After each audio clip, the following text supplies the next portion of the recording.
kuko usanga ugera ku mwana w'umukobwa avuga ati ngiye nkora akazi ko mu rugo ariko iyo bigeze igihe runaka wumva mabuje ambwiye ngo ngomba kuryamana wenda n'umuntu runaka we baziranye avuga ati ngomba kuryamana nawe kuko ibyo bibazo nagiye mpura nabyo akenshi kanakora n'inkuru zijyanye nabyo wenda nubwo hari zitararangiraga bitewe n'impamvu zigenda zizamo n'umutekano wenda sinzi impamvu ariko nagiye mpura nazo Fani akona kandi gakese yindi kese nayo urumva ko hari aho ugera ugasanga wenda bindabaye ngombwa ko utayisohoreye nkuru 18 n'ibice 10%. Naho mu nteko ishinga amategeko 13 n'ibice 30. tukiraho niba ashaka mu nteko ishinga amategeko yagaragara mu mbere mu gitondo umuri yagaragara mu gutemuza nubwo uzono ntabwo ari ruswa gitsina gusa harimo n'akarengane n'uburira no muri dushe no agahita gukubita nk'ibituka kana kuvanga bakagutse babivuze nge ndumiro niko bimeze nenzi mbara nabi yubashye kumbi nabo bafite kurenganya umugore reka ngaruke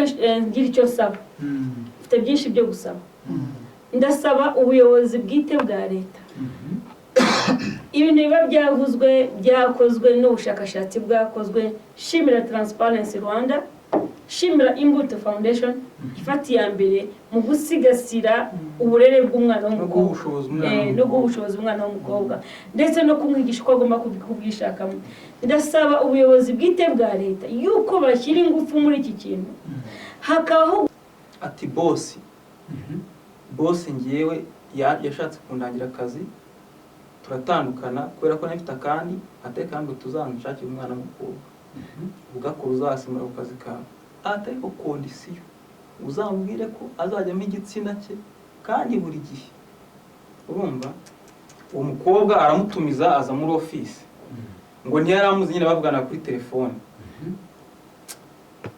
umusore amurebye muri nje gutanga cyangwa abazakurikira kino kiganiro murakora iki niba muri abayobozi umuyobozi uzi ikintu kiranga umuyobozi cyangwa umu entrepreneur mu minsi ishize umudamu nawe yaraje turaganira ambwira ngo we yirukanwe mu kazi kubera iki ngo umukoresha we yarafite urugo nawe yubatse ari mariye ashyase kumuruhukira biko navuga kumwimariraho stress niyo sansi yakoresheje kuko urugo rwe ruhoramo amakimbirane yo mu muryango narimo gufata iya mbere mu gutuma abantu benshi abantu bahemuka ntabwo abantu bakita kundana agaciro uwo nguwo rero yiceho nta kintu arakora hacyaramubaza ariko communication yaratangiye kera kabaye umudamu aza kugira abanyamakuru mu bandi bakozi yuko boss umugore wese ugiye gukora muri icyo kigo aba yamaze kumuha igitsina yamaze kumuha amakobwa avuga ati burya nuko nguko bimeze reka noneho nanjye nzakwereke ho yabimbwiye visa ntago ari ibintu by'inkuru zo hirya no hino twariganiraga avuga ati noneho reka kuko mbona ashaka gukoresha umubiri wanjye nkaho ari igikoresho reka nanjye mwereke ko byibura mporere n'abandi urusobe rw'ibibazo byinshi nishakira igisubizo ndi umukobwa ushoboye wihesha agaciro inzira ya makobwa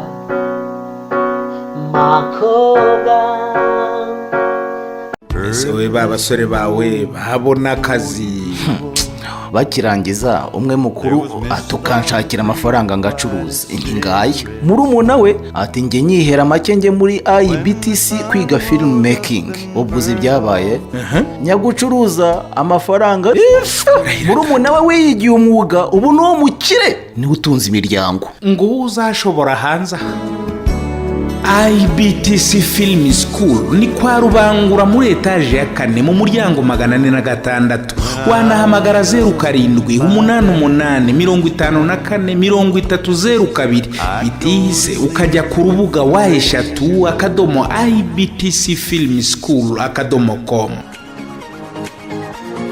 muri aka kanya makuru tugeraho turabwira ko ruswa y'igitsina iravuza ubuhuha mu bikorera muri za kaminuza ndetse n'inzego z'ibanze naho ngo byaradogereye.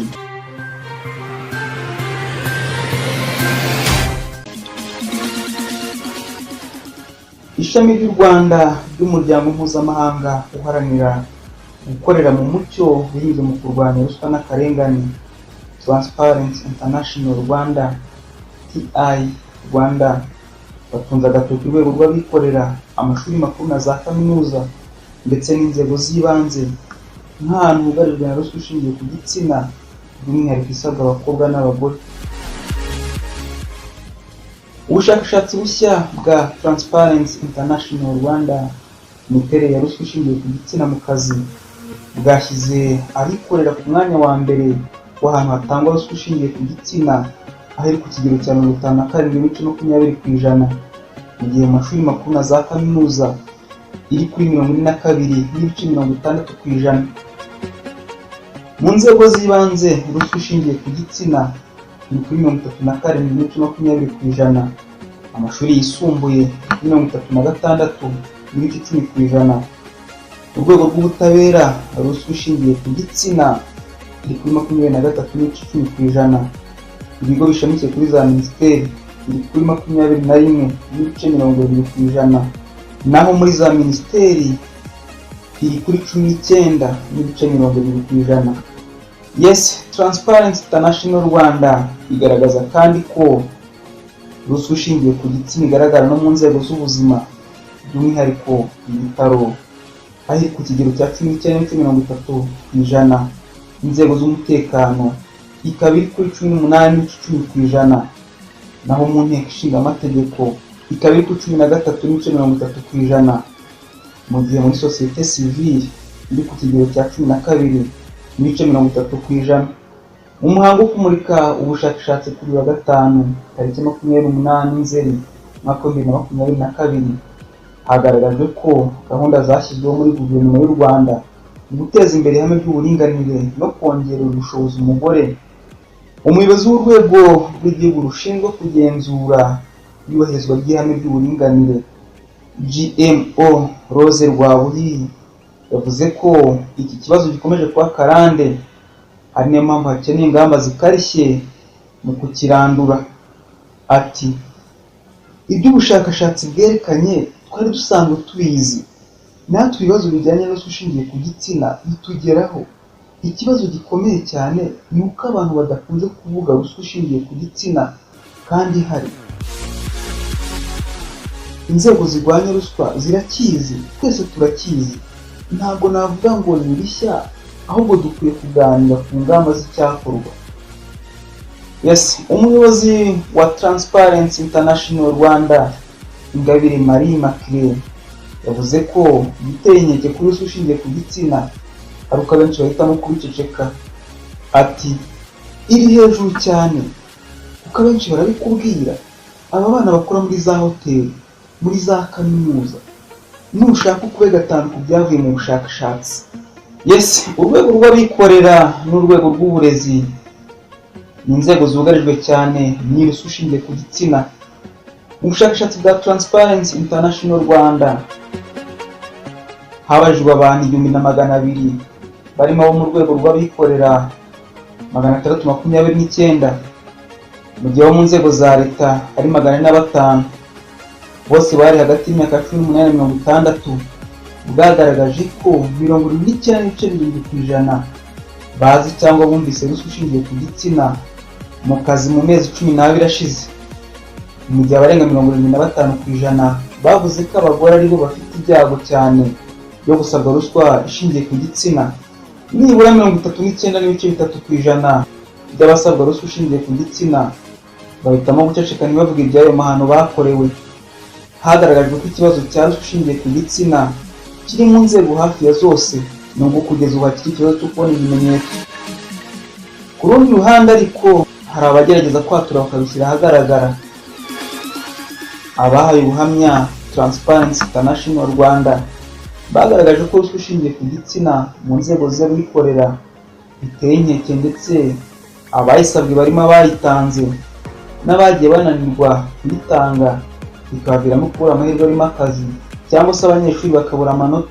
Hari uwagize ati nagiye mu kabari kumujya gukorera akabari ka koperative, noneho ni koperative y'abagabo gusa, uwo bamuyeho kunkoresha imibare twaje kunaniranwa kubera ko yabaga ashaka kunkoresha imibonano mpuzabitsina ku gahato, kandi bikanaba umunaniro wamfashe amasaha yo kuruka yageze. yakomeje agira ati noneho ndiho kumusimbura we yaje ari gaheza ari ukurara yicaye ku muryango yanzaniye ibiro by'inshuti ze by'ibikire ugasanga umugabo ari kurambika 100,000 ayahereza uwo ngo turarane mbayo batampembye.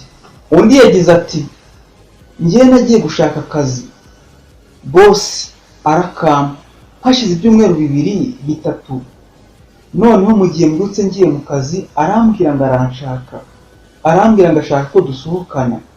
Ubwo ahantu namusanze yari muri lodge abaranyiruriye arambwira ngo kugira ngo dukomezanye ngume mu kazi nuko turyamana. Ndabyemera biraba. Uyu mukobwa yavuze ko umukoresha we yaje kumwirukana harahava ajya ahandi nawe bigenda gutyo ku buryo amaze kujya ahantu 3 hose bamusaba ruswa ishingiye ku gitsina kandi akayitanga kuko nta bundi buryo aba afite yabonamo akazi. Muri za kaminuza zaba iza leta n'izigenga ruswa ishingiye ku gitsina iravuza ubuhuha ko umukobwa watsinzwe ashaka amanota ayabona ruka ryamanye n'umwarimu muri kaminuza nk'uko abaganiriye na Transparency International Rwanda babitangaje mu buhamya bwabo. Hari umunyeshuri wagize ati hari inshuti yanjye byabayeho we binamuviramo gutwara inda kandi bitewe n'umwarimu wamwigishaga. Akenshi twajya gukora ikizamini cye tugifite kandi ari mwarimu wakimuhaye mbere y'uko umunsi w'ikizamugera. Undi yagize ati hari mugenzi wanjye byabayeho yari umuhanga tubizi twese hanyuma amanota asohotse asanga afite 0 kandi yarakoze ibintu byose. Ahamagara mwarimu amubaza uko byagenze amubwira aho amusanga ngo babiganireho. Mwarimu aramubwira ati rero urabona hano muri kaminuza iyo uzanye ubujiji urasibira kandi mfite ububasha bwo kugufasha wanasibira n'umwaka utaha nkazagufasha. Aramubwira ati rero kugira ngo bikunde nuko tubanza tukaryamana hanyuma nkazaguha amanota no mu myaka yo hejuru nkazajya nguha amanota. Yes, mu nzego za leta naho bikomeje kudogera kuko hari abayobozi bakoresha ububasha bahabwa n'itegeko mu gusaba ruswa ishingiye ku gitsina ababa bagiye kubasaba akazi.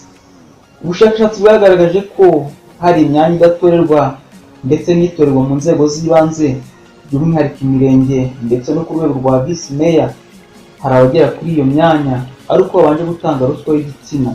Harimo urugero rw'umuyobozi mu nzego z'umutekano mu gisirikare wafashije umugore kugera ku mwanya wa vice mayor aho bivuga ko nyuma bakomeje kujya basambana kugeza ubwo umugabo yabimenye baza gutandukana. Umuturage wahaye ubuhamya Transparency International Rwanda yagize ati cyane kuri iriya myanya idatorerwa mu nzego z'ibanze kugeza ku rwego rwa ba vice mayor cyangwa indi myanya yo kuyobora imirenge bivuga ko ariho bihera kugeza kandidatire yawe hawe umugisha. Hari undi wagize ati ujya gusanga uriya mwanya bashyizeho umuntu bashyiraho wa muntu kenshi uwo waragize aho ahuriye na bariya abantu bafite ububasha ku buryo umuntu atarabikoze adashobora kubona uriya mwanya. Kubona ibimenyetso bikomeje kuba agatereranzamba kuri iyi ruswa ishingiye ku gitsina.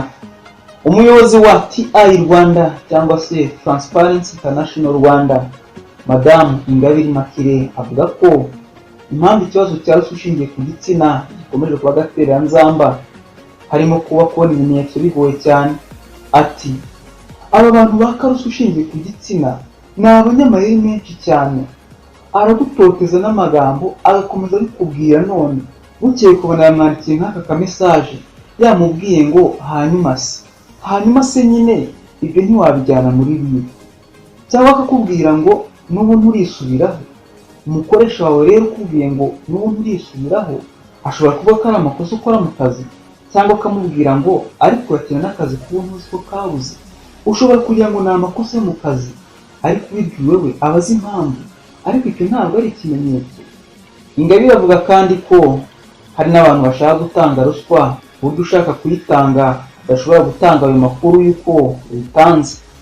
Ku rundi ruhande ariko abantu bagisabwa ruswa ishingiye ku gitsina cyangwa se baba banabifite ntibihutire gutanga ayo makuru bakazayatanga mu myaka myinshi ibimenyetso byarasibanganye. Ati icyo gihe no kubona ibimenyetso byagorana. Ikindi uwo muntu wenda nta bubasha bakigufiteho ariko waratinze cyane hagati muri iyo myaka wenda yabikoreye n'abandi. Erega icyo abantu bagomba no kwirwaniriza ni ukugira ngo barengere n'abandi. Ese kuri iki kibazo hakorwa iki?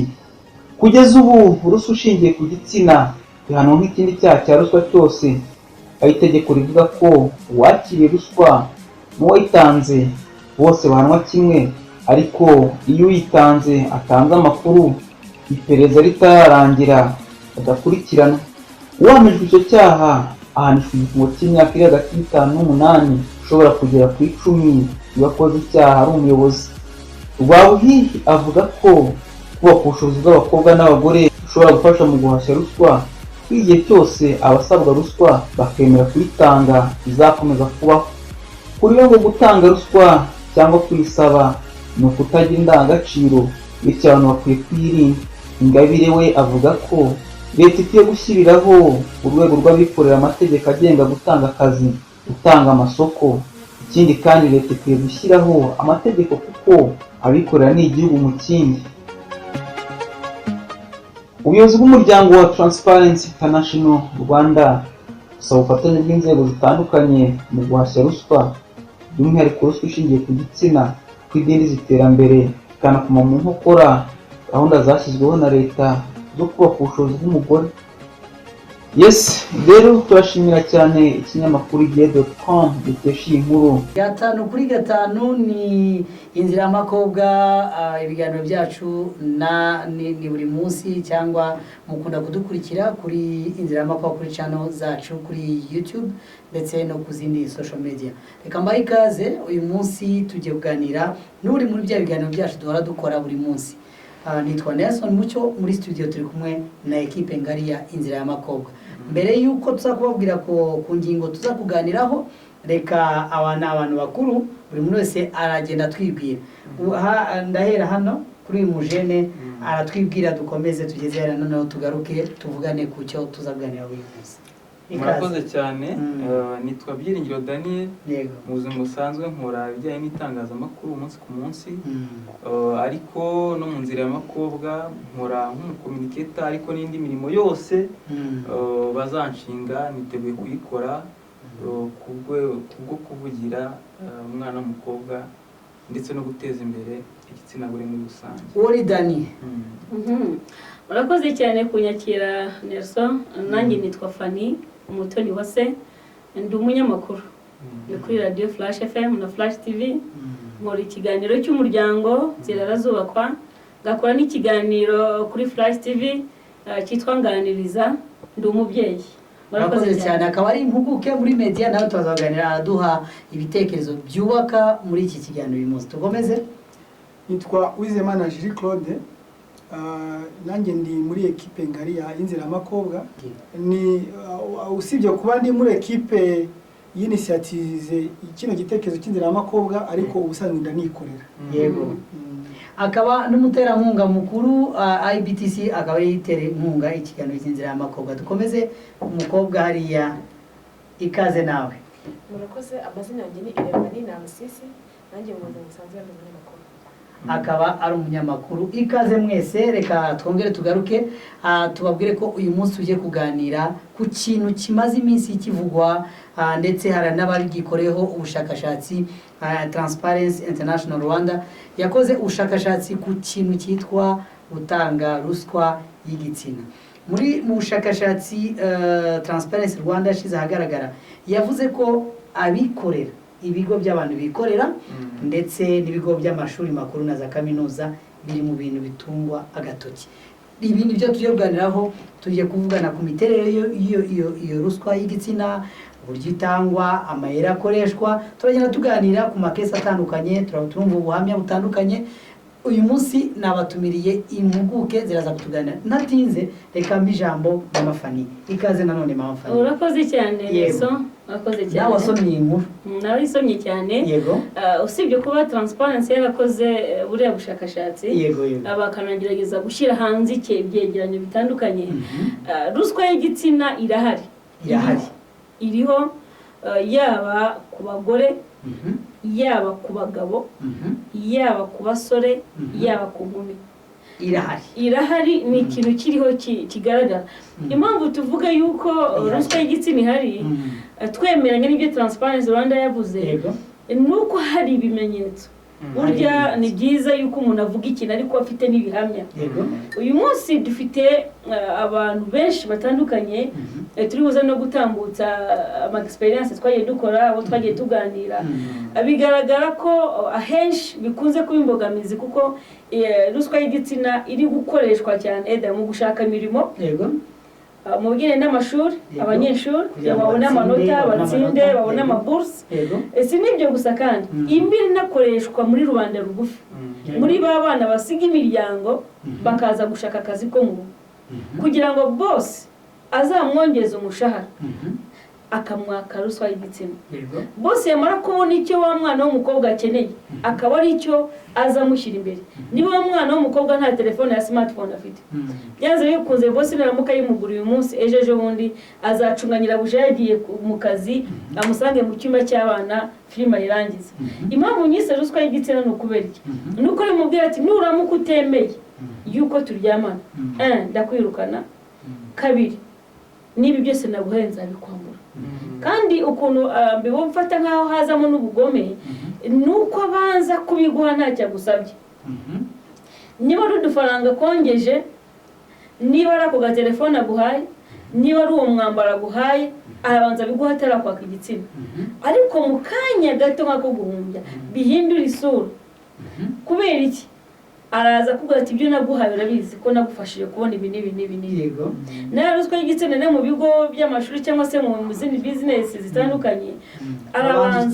urabanza utsindwe cyangwa nayakwima amanota n'amanota ye kwima cyangwa se nakureka ko akazi bishoboka yuko wanakabona byenze bikunze umuntu ushonje ukamushyira isahani y'ibiryo imbere byanze bikunze akenera kurya niko kuri kubw'ibyo rero turi hano tutaza gutera inkunga ruswa y'igitsina ahubwo tuje nk'ijwi nk'inzira y'amakobwa tuje kugaragaza tunashimangira koko yuko iyo ruswa y'igitsina irari ahubwo tuje kugira ngo twongere dufashe abantu gukanguka bamenye neza uburenganzira bwabo ndetse n'uburenganzira bw'igitsina cyabo yuko atari cyo cyakabaye nk'igikoresho gikoreshwa kugira ngo agire icyo ageraho impamvu mbivuga nuko ikintu kibabaje uyu munsi nuko nta ruswa y'igitsina yikwaka akabigira akamenyero muraryamana guha akazi ariko numara kugera muri ka kazi n'ubundi azaye ko ati twongere duhure ntiwamaye nuramuka utabyemeza bira umugabo we ko twaryamanye haba n'ibizime mu magambo na bagenzi banjye bakomeza icyo bivugaho ariko ndumva dukeneye yuko nk'inzira y'amakobwa duhagurukira hamwe twese nk'abitsamuye tukagerageza kugaragaza ko ruswa y'igitsina hari bive mu bintu byo gupfundikanya tubishyire ku mugaragaro n'ababikora bigaye arakoze tongera twibukiranye ahantu iyo ruswa igaragara nawe tubwire uko byumva ruswa ubundi y'igitsina yo gutanga igitsina igaragarira hehe izihe indiketa murakoze cyane buriya bushakashatsi Transparency International Rwanda yasohoye na bucishe amaso narabusomye ariko na mbere yuko ngiye busohoka nari mbizi nari nzi situation kuko bagaragaje hejuru ya 70% niyo yako abakobwa ugurumva ko nibo benshi babangamiwe n'iyo ruswa cyane cyane batunga agatoki abikorera no mu mashuri rero nta nduri vugira ubusabira bintu n'ukuri kuko imakira navuze ko ngushatse ahubwo n'ubushakashatsi bukwe gatanu bitewe n'ubuhamya bakira mu mashuri mu kazi ubu bigeze igihe uzi ko basigaye batanga akazi bisigaye biri clair mu mucyo ugenda ukadepoza ukagaragaza CV ibiki byandi byose ariko hari indi criteria iri indirect itaziguye isigaye iriho nimba uri umukobwa ngo ubanze usinya andi masezerano ndaguha urugero rimwe nandi kumwe n'umusore inshuti yanjye yaravuye kudefana igitabo cye tujya mu mafoto y'abakobwa nza kubona amafoto y'umukobwa umwe wifotoje n'undi muntu baziranye nawe yagiye kumufasha guserebura ibyo birori. Ndavuga ariko uyu mukobwa ndamuzi. Turamuzi, ndamuzi, namubonye ahantu asenga, ndamuzi cyane n'umukristo. Ati n'umukristo. Ati ngo reka mubwire ibintu byabaye. Ati boss ngiyewe yashatse kundangira akazi, turatandukana kubera ko nafite akandi, ateka ngo tuzanshakire umwana mukuru. Ugakora uzasimura ku kazi kawe. Ariko kondisiyo uzambwire ko azajyamo igitsina cye kandi buri gihe. Urumva uwo mukobwa aramutumiza aza muri office ngo ntiyaramuzi nyine bavugana kuri telefone. Umusore amurebye amugirira impuhwe, arambwira ati akazi ko karata ariko ati nta condition nazo washobora. Nta kwasho. Ati namugiye muko nabonaga ari umwana w'umurokore. Ati nta kwashobora. Ati gendere. Yarambwiye ati boss criteria nizo kandi undi nazanye. Yarabyemera bibambirwemera kubikora. Turacyari kuganira ku bijyanye na ruswa y'igitsina. Claude, nawe umaze kumva ubushakashatsi n'iki wabivugaho cyangwa n'iki wahise utekereza? Urakoze cyane. Njyewe rero nkimara kubona buriya bushakashatsi nabihuje nanjye n'abakuru nsanzwe mfite. Urumva nkatwe dufite business. Yego. Cyane mwebwe batunga gatoki. Dufite business abikorera. Kandi byanze bikunze bigaragara ko abakobwa bagomba kugaragara mu kazi kuko hari imirimo nyine bashobora gukora bashoboye. Ariko njyewe naburi nakunze kwengira uruhare mu kurangira n'abakobwa akazi kuko urumva niba bigisha design yacu igaragara tujuru twebwe twarangiye umuntu aho ari bugiye gusaba stage ibyo murizi wanyu aho agiye gutera muraboriya. Ariko iriya ni indwara ureka mbabwira ikintu. Iyo umuntu arwaye indwara yo kwiba noneho bikaba ngombwa ko arwara ka malariya, noneho yahiza akaza gusaba agahushya akajya kwa muganga, noneho yamara kuva kwa muganga saa 3 agataca kwa animateri akamwaka agafunguzo kugira ngo ajye kuba aryamyeho n'imiti ibone uko ibapuze. Uwo muntu afite imbaraga z'umutima wo kwiba, iyo agiye agasanga muri seshwari y'ahantu baryama muri doro hamanitse amanuza imyenda, automatique mahita yiba. Ashobora no kwiba n'ibyo atari ntabwo bagize bipanga. We aza yijajaye yarembye arwaye ukuntu. Ariko iyo bibaye ngombwa ko bamuha agafunguzo kandi ubundi bitemewe kubera exception yuko arwaye malaria kandi akeneye kujya kuryamisha imiti, ushobora kuba n'umurenganzira wo kuza guca mu gikoni kugira ngo abanze arye ibiryo abone uko anywa imiti yabisasire, bakabona privilege yo kujya kuryama muri doro. Automatique makigera bakabona muri seshwari hari umuntu wahise yamesa agashata gataka kuitamo kubera ko ari buza kuza kakamba umutima pa utukubita kubera ko afite umutima wa kamere. Rero mwebwe muri vugira ruswa y'igitsina kugiye guhabwa akazi azanahemba umushahara.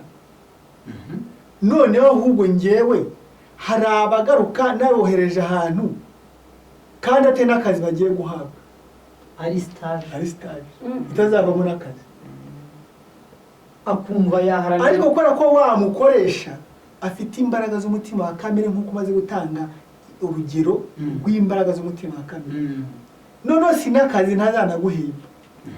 Kandi wenda n'igitazamakuru cyangwa se n'ahandi hantu runaka ko si ngombwa ngiye ngo nanga mu batangazamakuru gusa, wenda ahubwo kiri n'ibutamuso byo n'ibiguzi byakugezayo by'amatike yawe kandi ari stage utamenya wenda na Lawrence facilitatinga ukora stage. Ariko kubera ko wamu none mwe mwavugaga mubyita ngo akazi biri akazi basi avuga uti nimba mpembwa 400 wenda nkayitanga nzi no kora n'iminsi yanjye wenda simbizi sinje kwishyigikira kuko wumvishe ko danatubwiye ko ngo wasimba umukobwa wemeye kuko undi bamugire mu yarakoze kandi kusha boss ni bivuze ngo hari ubyemera ariko basi akarimo simbizi ariko simvuze ngo basi wenda iyo basi mvuze hazaboneka bona no kubakira mu cyiciro ariko se ko no kubera imbaraga za kamere zo kurasuka gusa ukibona opportunity umutima akabagata usikana kandi urate n'akazi ari stage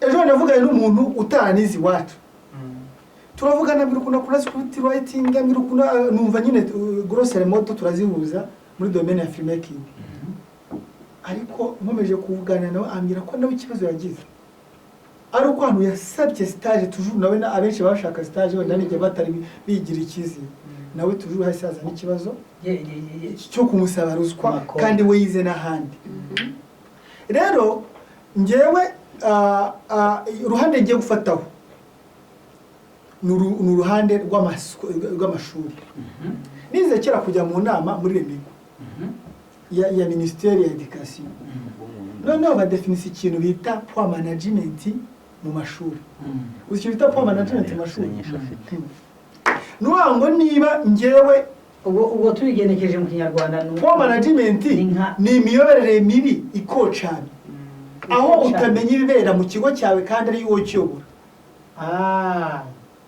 ni nk'ubushobozi buke bwo kudakontorora ibintu wakabaye kuba biri mu nshingano kuko ijambo directeur no muri filimi iwacu umuntu bita director ni umuntu bita overall ntabwo nta mu director uba utarize kamera kuko ibyo ba cameraman bakora ni wowe ubishinzwe nta mu director utazi kweditinga kuko abagukora rafikati n'abakora za animation n'ibiki byose nubwo bakwemeza ibyo bakora umwango nta mu director utazi udafite leadership mu kijyanye n'abazatinda director rero yaba ari mu kigo cy'amashuri yaba ari recteur w'ikigo yaba ari principal yaba ari icyapfa kuba bafashe titre iruta izindi ibintu byose bera mu kigo bikureba rero ngenda afata kuri kote y'ikintu cyitwa poor management mu bigo by'amashuri nose nko muri ankuru muyidusharinga kuza tuzayivuge nasomye ahantu havuga ngo umukobwa ngo ari umuhanga yego ngo kandi ko ari umuhanga cyane ngo bamuzanira urupapuro ngo basanga hariho zero yego none nkahita mvuga ngo niki ni iyihe methodology cyangwa n'ubuhe bushobozi wo ugira bwo guhabwa kuyobora ikigo udafite ubushobozi bwo kuba nubwo waba utari umuntu wenda uzi iyo physique cyangwa si iyo economy wabura n'ubushobozi bwo gukemura icyo kibazo hagati y'abantu babiri ukabasha ukaza n'umu expert uzi iryo somo akaza aje gukemura ikibazo cya kopiyani wiyandikiye none se ni gute umunyeshuri umureteri we umwigisha direct mu professeur amubwira ngo ikibazo cyo kuba wabonye zero uza tukivugana ibaze none aza kukivugana akakumvisha yuko ari uko kizakemuka ari uko muryamanye uzaza tuvugana kandi ko niba utaryamana bizamuha mu wa mbere akaba mu wa kabiri akazana gufata ijambo njya numva bavuga muri university ngo gufata umuntu barivanaye nose uramfata ngo ni ukuri professeur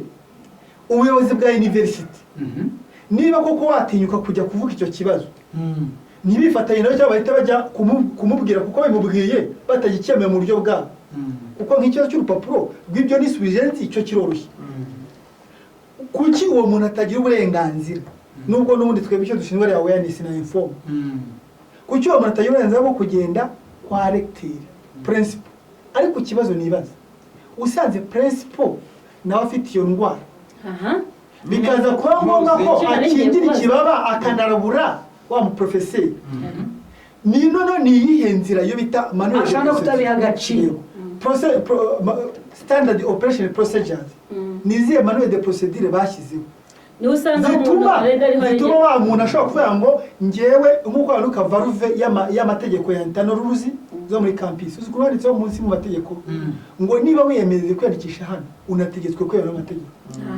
kuyemera guma kwiyemera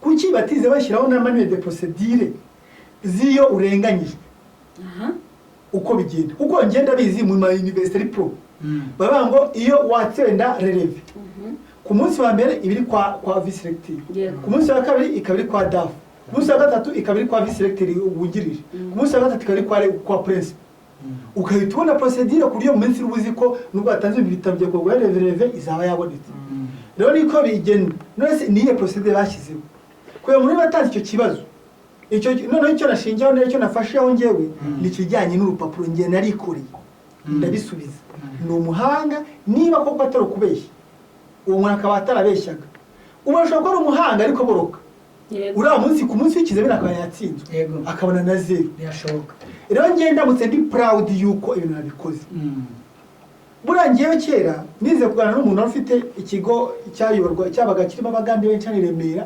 inyuma ya nuza ya gare habagamo ikigo cya primaire muri healing mo ndani habagamo ikigo cya primaire abana baba bize mu cyongereza kiri fluent badafite compress y'ururimi kumwishira ikibazo gahunda mwaje kugera kwa directeur cyane kwiruka mukaburana directeur niba atabashije kugikemura naza n'undi mu consulta ku kibazo umwana paka umwana atsinze mwarimu ese ubundi tubivana he kuba tudagira guharanira uburenganzira bwacu ariko noneho ushobora kuharanira ugira amahane n'iki bikaza kurangira nta procedure zashyizweho ibyo rero babyita poor management nkavuga ngo rero ntabwo twe tuje hano gushyigikira iyo ruswa ariko muri komante ntabwo uko turi bane twavuga komantere zimwe ngo tuze tuvuga ibintu bitazajya n'igisubizo nje gutanga cyangwa abazakurikira kino kiganiro murakora iki niba muri abayobozi umuyobozi uzi ikintu kiranga umuyobozi cyangwa umu entrepreneur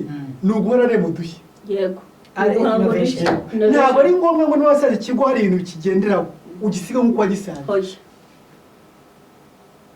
gira ibintu hindura ukora urema garagaza itandukaniro ryawe n'abandi yego urakoze cyane uzi mucyo reka tumve na Msisi nk'umunyamakuru nk'umuntu uba muri ibi bintu uhura n'abaturage mu buryo butandukanye bwa buri munsi iyi kesi n'iki wayivugaho murakoze cyane iyi kese ikintu nayivugaho kuba ihari byo ndabizi ko ihari mu buzima busanzwe turabizi ko bibaho turabizi nk'abana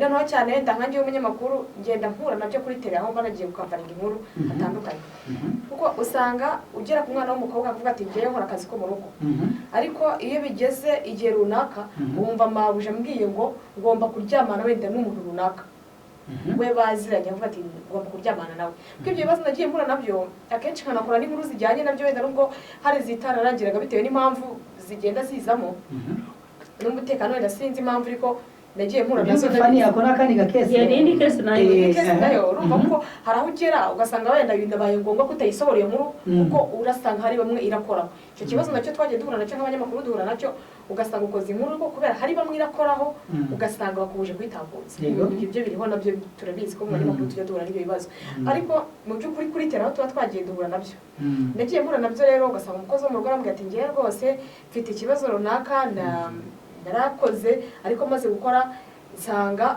mabuja afite undi muntu bafite icyo bapfana muri famiye akantegeka kuryamana nawe kandi naba nkwise sinemerewe kubivuga ko ari we ugasanga hajemo ibindi bibazo byo kugenda nyine hazamo ibindi bintu byasaba inzira ndende kubisobanura wenda ntasobanurira hano ariko biba birimo tuba tubizi ko duhura nabyo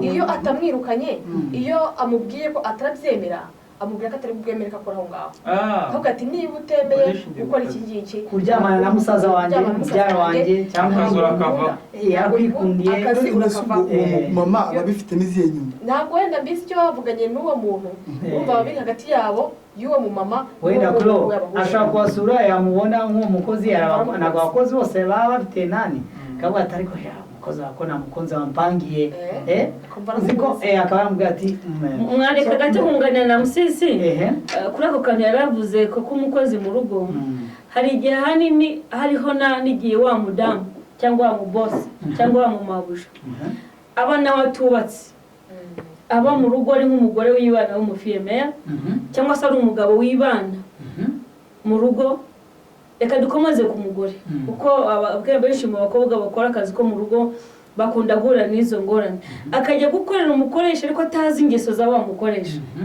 noneho ko wa mukoresha nawe imirimo akora isa n'undi nayihuriye n'imibonano mpuzabitsina aricuruza cyangwa se wenda atanga umubiri we kubw'inyungu z'amafaranga hagira umuntu hakaza nk'abagabo babiri muri rwabo umwe ni uwo nguwo kugira ngo bize kugaragara neza azagufitiye akatavuga ati uyu mwana ni ubona umukunze nawe mwangaje afe kugira ngo tubane tuziranye ndawe ntazajya kundega ko nkora ibintu nk'ibi kandi nawe abikora muri urwo rwego rugasanga mu gihe amubwiye yuko natabikora akamushyiraho iterabwoba, ndakwirukana urambira aha mu kazi murimo amezi 9 singuha n'ijana.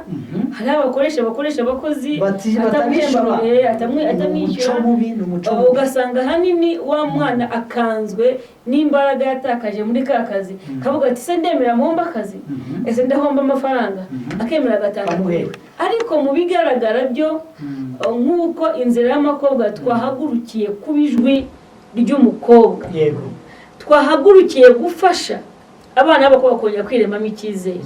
ntabwo ubuzima bw'umwana w'umukobwa ari ikibuga gikinirwaho umupira. umuntu uzumviye inkuru ntabwo ari pisine, ntabwo ari ikibuga umuntu yogamo uko ashaka, si isoko. mu isoko umuntu yinjiramo ataha yemerewe gusohoka, nta mabwiriza agiye kwinjira mu isoko.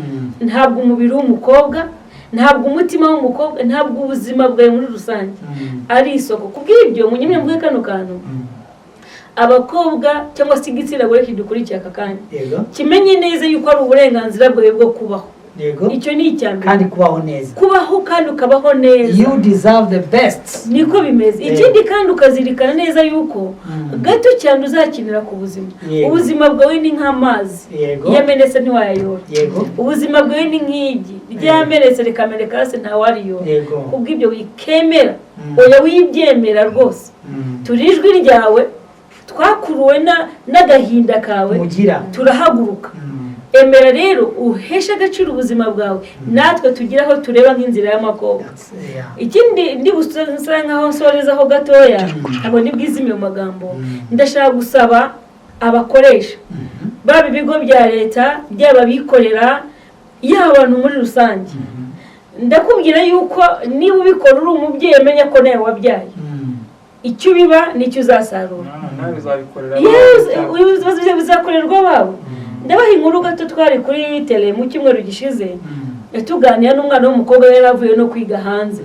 yaravuye kwiga hanze, arampamagara avuga tuzaze, akurikiye ikiganiro nkora kuri radio, arambwira ati ndakwinginze wambwira nkaza cyangwa se ukazaza, mfite ikintu maranye imyaka 6 ushaka kukubwira. ndagenda mu mwanya mutega amatwi, arangije ntekerereza ubuzima bwe ukuntu byamugendekeye special. umuntu yamufashije kubona viza ijya kwiga hanze, yamuno umupapa ukuze, ntago abagabo bakuze bagitinya abakobwa, ahubwo barayitinyutse. ni umugabo ukuze usheshe akanguhe, yamufashe kubona ibyangombwa bijya kwiga hanze, anamufasha rwose n'ubuzima bwaho ngaho hanze. umwana w'umukobwa ava mu gihugu cy'u Rwanda yashimiye umudadi rwose, ubona ko ari umubyeyi ubayeho ababyeyi, ko yari n'imfubyi, abayeho ababyeyi be batabaye. umwana aragenda ajya kwiga hanze, aragenda yiga, akigera yamaze igihe gitoya, yamaze kwiyakira, ubuzima buryoshye bimeze neza. wa mugabo akajya amuhamagara, ukeneye icyo akamwoherereza, aza gufata indege amusangayo. mu kumusanga yamusanze mu rugo aho yabaga muri apartment, undi amwakira mu nzu nka dadi, aramwishimira. nuko kera kabaye rero aramwegera, amukora kurata, ariko burya ntabwo ngenda gutyo. umukobwa ati reka rwose sinabikora, ndakubaho. undi ati hoya, uranyubaha, bizabibanga. ako kantu ka bizabibanga ni akantu kabi, ntimukajye mukubaha, kuko iyo ibintu byamaze gukorwa biba byamaze kurangira, ntabwo bikiri ntabanga rikirimo. aramubwira ati nzabigira ibanga, reka turyoshye, dore agasheke ka miliyoni 10, ako kazagufasha mu buzima, cyangwa se niba ubyanze ahita yivumbura. ubuzima ntabwo henda ahita mbukwambura. umwana hamwe ati nahebera urwaje, mbikora ntabishaka. ubusugi bwanjye yarabikoze. ubusugi bwanjye nabusize aho ngaho ku muntu ntakunda. hashize igihe Yesu zishize aragaruka, ageze ahabigira akamenyero. buryo waguhaye rimwe yakomeza, kandi kubyigobotora biragora. noneho uko agenda azamuka mu buzima, ava mu ntera ajya mu yindi, niko yagiye ashegeshwa na cya gikomeye, yumva ari ashamed, avuga ati mbabajwe no kuba narahaye ubusugi bwanjye umuntu utabukwiriye. mbabajwe kuba naranze kugwa naririnze nkagwira ubusa. mbabajwe niba aka kanya nteganya kuzaba umugore ejo hazaza, hari ndi umugore. umugabo byageze aho ngaza kugenda kanseri ikomeye, ajya kwivuza hanze, baratandukana. gusa kubw'amahirwe yaramaze kumwubakira ubuzima, arigararangiza. arambwira ati mama Fani, mfite fiance, ndateganya kubaka urugo.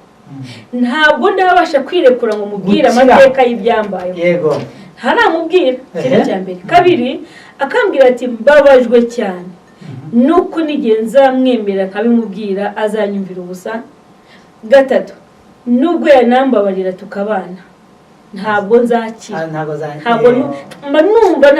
ntabwo nziyumvamo kuryoherwa n'amabanga y'urugo.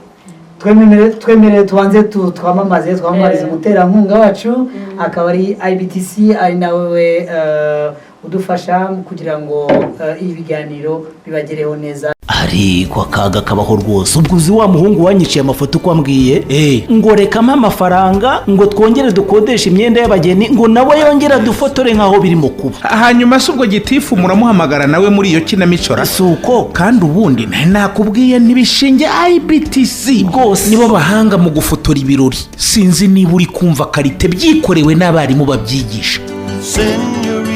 IBTC uyu ni wa mwarimu usobanutse ku mashusho bigashimangirwa n'abo yareze bahagaze neza ku isoko ry'umurimo. IBTC byayiteye ishema iti byiza bikeneye akanyuzo ituzanira IBTC production. ariko tekereza umutoza wo guhamiriza yigiriye mu mudiho aho ntabwo ashakisha. ushaka filime documentaire ikoze kinyamwuga urifuza ubutumwa bwamamaza ibikorwa byawe bikaba kimenya bose egera IBTC production. kimwe nawe ufite ibirori wifuza ko bitazibagirana cyangwa uri umuhanzi ukeneye clip y'indirimbo nibavuga IBTC production uzumva ifoto ikeye ya yindi yivugira iwabo wa graphic design na web design. ibi byose kandi bigakorwa bitakugoye mu giciro mu kanya nk'ako guhumbya. IBTC production ni i Kigali kwa Rubangura muri etaje ya 4 mu muryango wa 406. wanahamagara kuri 0788558094. nawe ntaguhejwe muri wese wakwifuza ko tuzatukwamamariza muri iki kiganiro cyacu rwose imiryango irafunguye. hari nimero iri aho kuri ekara yawe uraza kubona uzatwandikire duhamagare tuzaguha umwanya dukomeze rero mu kiganiro cyacu. Mafani utubwiye inkuru ibabaje mwese mwayumvishije irababaje iyi nkuru. mbere ko wenda dukomeza tuza kureba cyangwa nidushaka tunayirekeraho umuntu dukurikiye ahise yumva uburemere bw'iki kintu. Inzira ya makobwa. abakobwa hano hanze bararenganye. ngiye kubanza kubabaza akabazo. hari abantu batanga ama offer y'akazi akaba ashobora gutanga offer akayishyira ku rubuga cyangwa akayishyira kuri radio kuri televiziyo. hanyuma mu bapurayinga akabona harimo n'uwa mukobwa n'uwa mugore cyangwa undi muntu. hanyuma hari ushobora kuapurayinga ariko atujuje ibyangombwa ibisabwa kugira ngo baze kuba pre-selected cyane sibyo. noneho hari amayeri numvishe nakandi kanasomye aho ngo uwatanze ya offer ashobora korohereza akakubwira ati we ntugire ikibazo kandi bamuretse ati sinujuje ibi nibi ariko akakubwira ati we tudepoza nta kibazo ufe kumbwira izina ryawe ntabwo yujuje ibyagiye bishyirwa muri ya nani. ariko ni gute umukoresha cyangwa umuntu watanze itangazo ashobora kukubwira ngo niyo utakuzuza ibisabwa weho unyizere. aho si inzira ya mbere yo gushaka kumwaka ruswa. Nabi wavuze ati batangira batakwereka ko ari byo bashaka. nasonye meramite nkomoza kuri ako kantu uvuze ukoze hasi unyibutse ibuye. mbere yuko mvuga ko aka gakuruho gatoya ndashaka kubanza kubwira abana b'abakobwa ngo mube kugira amakenga. yego uwo muntu ukubwiye ngo pfa kudepoza nubwo bituzuye ntabwo ari dadi ntabwo ari mami nta sano mufitanye cyane tutege n'uby'amasano nta muntu ugiti wo kwizerwa. kabiri nyuma yo kugira amakenga wibaza impamvu ese nciye iki kugira ngo abari inyuma y'amahirwe abandi bakoze baharaye amajoro bujuje ibisabwa nzanye dosiye ituzuye nanjye nemeye kuyitanga sibyo. ikibazo si uko yakubwiye ngo zana bituzuye wewe wemeye kubitanga ugendeye uzi ko bituzuye niyihe mu wagufitiye.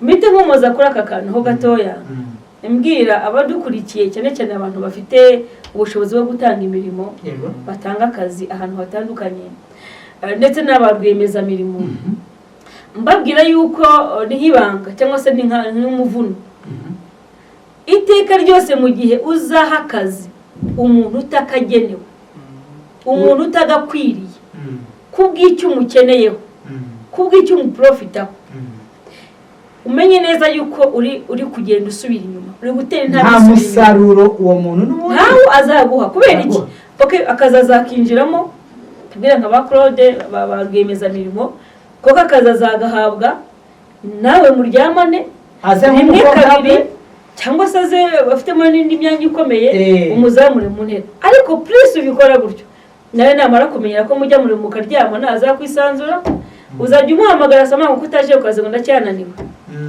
azaza kukaza bishaka atanga impamvu zitandukanye narebuze ko nibubahereza nubwo ati ninkwirukana ati nari ndagushira hanze uyoboke mfite ibimenyetso abenshi bakanisha n'ama video umukobwa akamwemera akavuga ati barazi ko ndushije ubwenge akahita kubitaho video akayishyira ahantu wa undi atareba ibyo bakora byose birahari akajya ahora mukangisha ya video nayo mbabwiye ko nibabwira inkuru ho gato na iminota nk'ibiri gusa binda kure tunayishyiraho comment ni umudamu wari ubyaye abana ufite abana 3 arubatse yarize ararangiza yari gukoraga muri company imwe ariko aza kubona batanze indi offer y'ahandi hantu bashaka undi mukozi agasarari kazamutse abanye neza n'umugabo we nta kibazo afite yaranyuzwe nuko abayo abwira umugabo atari ko na depoza aha hantu umugabo ati se wanyuzwe n'aka ngaka kuko amazemo imyaka runaka ko baduha silence ko bagira bate wakihanganyirwa gunda toya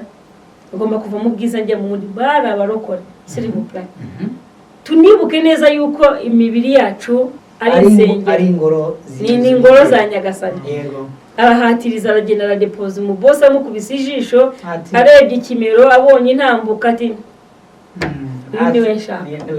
amwege mbere yuko ajya no kudepoza ajya gukora interview yabanje kumwaka kanimero undi byicishijemo we yarakoze anahamagarwa mbere y'abandi abaje gukora ibizamini by'imibiri byasanze umudamu namaze kwicara ku ntebe y'akazi yiceho nta kintu arakora hacyaramubaza ariko communication yaratangiye kera kabaye umudamu aza kugira amanyamakuru mu bandi bakozi yuko boss umugore wese ugiye gukora muri icyo kigo aba yamaze kumuha Gitsina yamaze kumuha Abakobwa avuga ati burya nuko nguko bimeze reka noneho nanjye nzakwereke ho yabimbwiye visa ntago ari ibintu by'inkuru zo hirya no hino twariganiraga avuga ati noneho reka kuko mbona ashaka gukoresha umubiri wanjye nkaho ari igikoresho reka nanjye mwereke ko byibura mporere n'abandi benshi yarabirukanaga batabuze ubwenge bashoboye nibanashobotse ariko kabirukana nta n'impamvu nawe yestaye kaka video arangije aremera arabikora ari umugore w'umugabo bararyamana ari n'umurokore ari umuntu uzi Imana wamenye Imana bamaze kuryamana nyuma y'igihe gito y'umugabo amaze guhaga ibyo yarakeneye arangije ngo dushingiye ko tubona utujuje ibyangombwa utujuje ibisabwa nta yindi contract turi guswanza gusisha contract ya mbere higerageza bamwimye indi contract bamwimye indi contract we yaramaze gukura amakuru ayafite aragendereye ku mugabo ati aka kantu rahibuka nta twari tururahibuka ndemera urwanjye rusenyuka ariko n'urwe rusenyuka ndetse n'izina ryawe risibangana namukurikirane mu nkiko umugabo yatoraguye amashashi kandi kumuhagarika mu kazi byabereye mu hagati muri board aramwirukana amusezerera biciye mu bandi barwiyemeza bafatanyije iyo company bamusezera ko adashoboye inama y'ubutegetsi ifata umwanzuro ngo uyu muntu ntabwo ashoboye mu muhagarika noneho nyuma nibwaje kubona yuko hari ibizibiti bimurega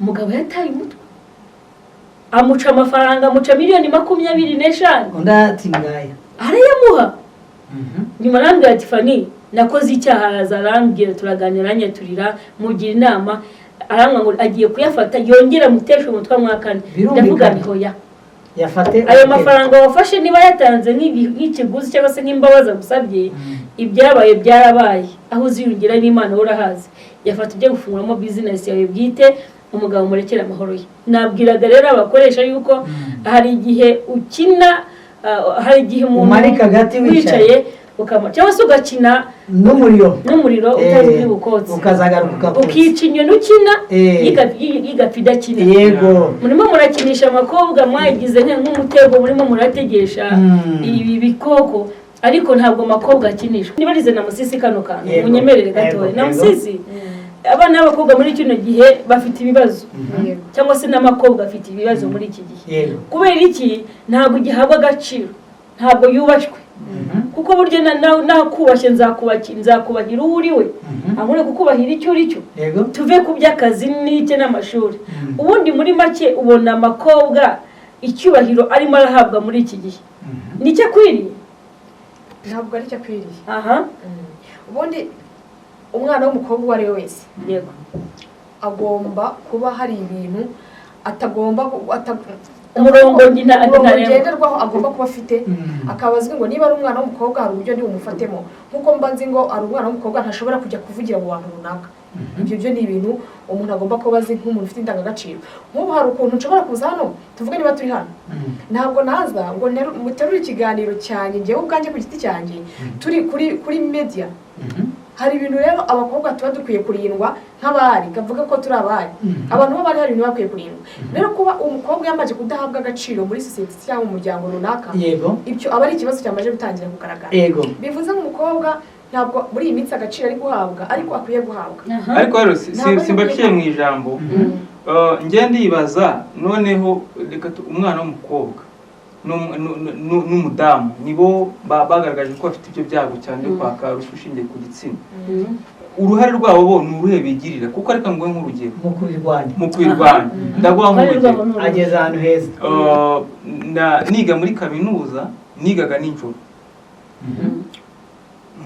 nkagira uzi ko habaho muri kaminuza mu buryo bw'amanota mutangira hari groupe assignment mu travail en groupe, hakaza kuzaho individual carte individuelle, hakaza gukurikiraho na exam.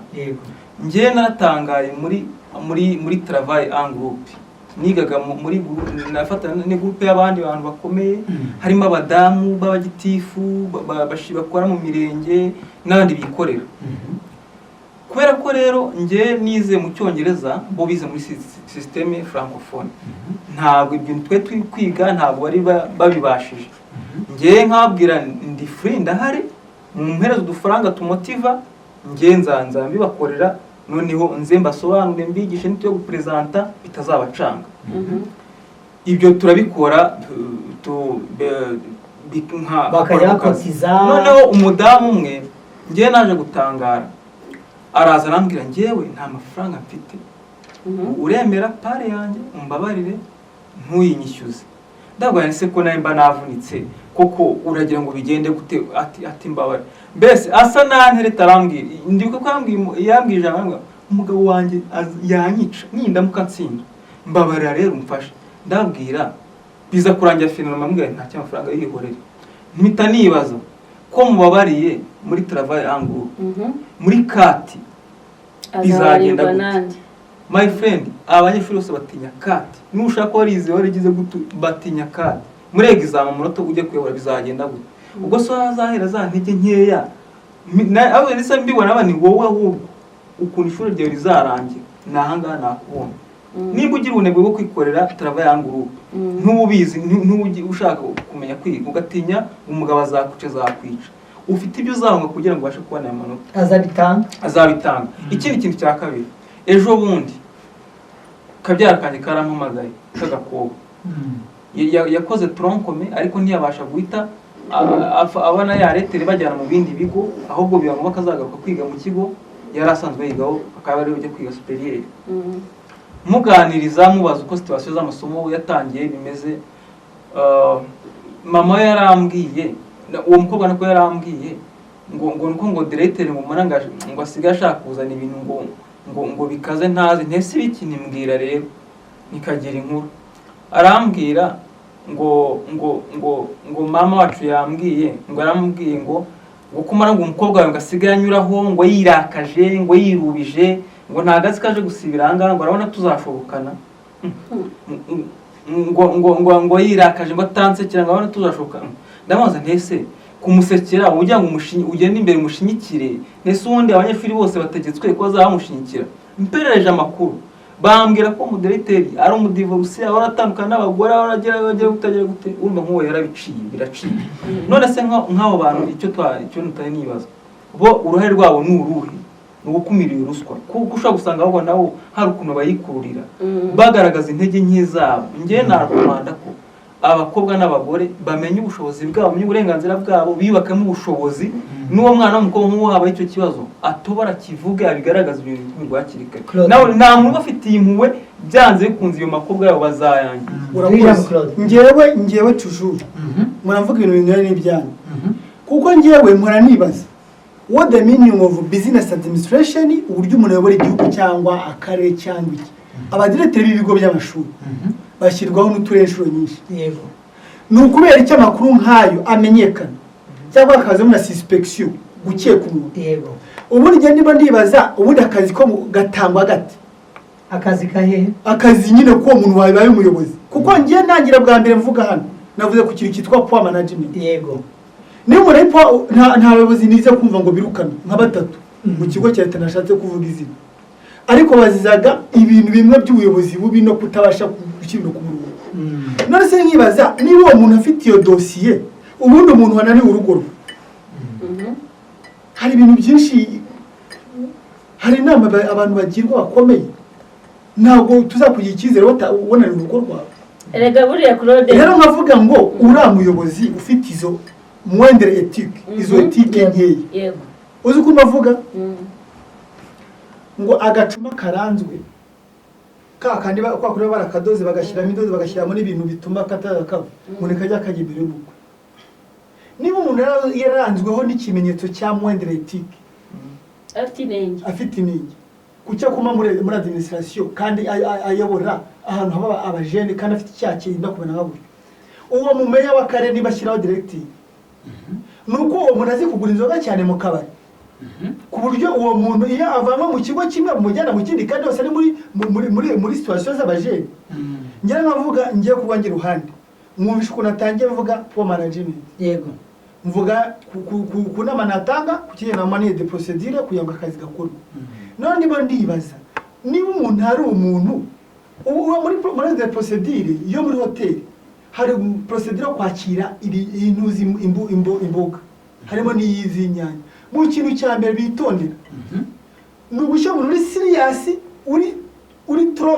uri mature atajya atorora urunyanya rumwe kuko baba bazazibika ke igihe kinini mu mafirigo y'imiyaga iyo rumwe rurimo rurazibuza zose cyane iyo urunyanya rumwe memu n'ikirayi kimwe cyabuze kiboza ibindi yego niba nibaza amaneze process zikurikizwe batanga akazi ni izihe umuntu magarawe ni kosuzi kuno ngiye niga muri university mu isomo twiga byita ethique ijambo nasigaranye nyuma yo kuba iyo y'amashapitre menshi n'ibipapuro byinshi n'amapaje menshi ni ijambo rivuga ngo ethics era d'éthique so inoubliable et impardonnable yego ikosa rya ethique ntabwo ribabarirwa ntabwo ryihanganirwa niba umuntu yagaragaye n'ibimenyetso ariko na ruswa n'icyaha kidasaza nyenda byumva ariko ndavuga no kugira tendance nk'ibyo bintu uwo mupapa yavuze kuruza no kwari umudivorce cyangwa urudivorce ni ikosa rya ethique ethics ela is impardonnable and unforgettable ikosa rya ethique ntabwo rigomba kwibagirana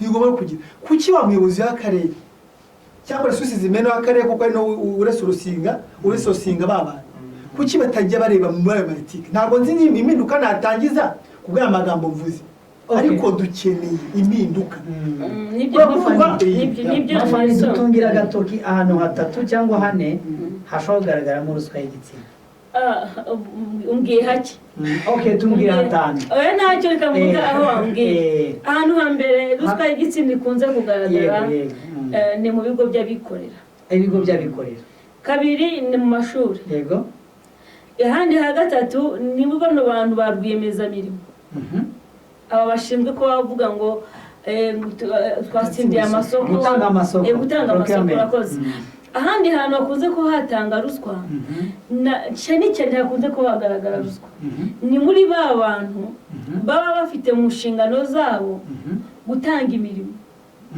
munyeme nkoreshe kano kantu basinya bwa nyuma babashyiraho umukono wa nyuma baba bakonfirima akavuga ati yes ibintu byamaze gutungana ntabwo turi butire kuko no mu mabanki bibamo no mu mabanki bibamo uretse ko credit ya banki wadepoje mu kwa mbere agategereza kwa 12 kandi wowe ejo kuma ngo wabonye credit nzu wayujuje bivuze ngo rero nta hantu na hamwe hatatangwa ruswa y'igitsina munyemereke ngaruke ku muryango bega cyo kantu Claude yaravuze avuze ngo urunyenye rumwe rwaboze izindi ikirere kimwe kigiye mufuka ibindi byose birabura yes turemeranya 100% kubera iki Munyarwanda yaciye umugani ngo ibuye ryagaragaye niriba rikisha isuku niba namaze kumenya yuko Claude afite ingeso mbi kandi akaba ari muri company yanjye cyangwa se mu kigo cyanjye hamaze kubona raporo ngiye nkoresha ingero cyane mu minsi ishize umudamu nawe yaraje turaganira arambwira ngo we yirukanwe mu kazi kubera iki ngo umukoresha we yari afite urugo nawe yubatse ari Mariya ashatse kumuruhukira niko navuga kumwimariraho stress niyo sansi yakoresheje kuko urugo rwe ruhoramo amakimbirane yo mu muryango narimo gufata iya mbere mu gutuma abantu bahemuka ntabwo abantu bakita ku ndangagaciro uwo nguwo rero yahawe akazi kubera yuko yari yaremeye kuba uburuhukiro bwa bosi we kandi ibibazo muri famiye yaramubwiye ati ishingiye kanaka erega n'ababeshya n'ababeshya njyewe nta kintu wambeshya mwaka ibimenyetso mwumva nicanye ibimenyetso isaha n'isaha bivuze iki we yarambwiye ati nabyemeye kuko nta bundi buryo yabanje kunyereka icyo agiye kumarira nyirakana ndabizi umugabo yarakunaniye n'umusinzi abana ntibiga kwishyura inzu ni hamana kandi ndabizi ko utize amashuri nk'ayo dushaka waraje wa 6 secondaire nzabikora n'ibindi utuzadukemura wowe ngwino unkorere unzibira icyuho ujye undebera ibi n'ibi kandi ku mugoroba ujye umakanya tuganira ahambwa ati nabigiyemo nzi ibyo ngiyemo niyo mpamvu ndagaruka kuri rwa ruhare makobwa agira mu gutuma umubiri we uba ikibuga bakawukiniraho kabiri ndagaruka kuri ya ruswa y'igitsina nk'uko Claude yabivuze ko habaho gusa nk'abambara fime kwambara fime mu ijoro ukuntu bimera ubuhumye burundu ukabona ko umuntu afite ingeso mbi kandi yazakugusha ahantu habi warangiza ugahishira ngo tugeze tubitunganye reka tubirenzeho uruho rw'amazi kubera iki niba umuntu yamaze kugaragaraho ingeso kandi ukabona umwicaje rimwe kabiri yanditse amaletera ngaho ukabona ntahinduka umuntu yadahinduka rwose uramukrasa bibiri irambira mu nyereko mugendana ndakubwira uri niba ikigo runaka cyangwa se company cyangwa se ahantu runaka bizwi neza yuko icyo kintu gihari